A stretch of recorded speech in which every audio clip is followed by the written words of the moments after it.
My suspension setup is Bilstein's via the Race Comp Engineering Black Springs combo.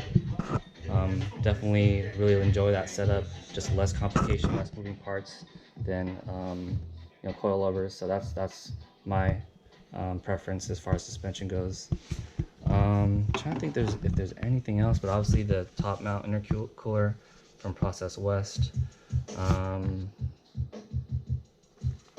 That's pretty much it as far as what you can see.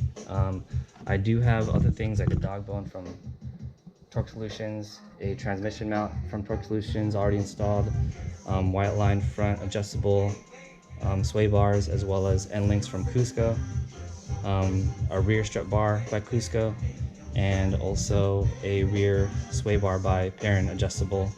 And I have a magnetic drain plug by Greddy, and I think that's pretty much all my parts that I can think of off the top of my head that isn't even on my list, because I didn't really need my builder to really know about those minor things. But other than that, I'm excited to get this car to the next level, have a new project. And that being said, I'm gonna pack all these parts and we're gonna go to see Peter at PM Auto. So I'll see y'all there in a bit.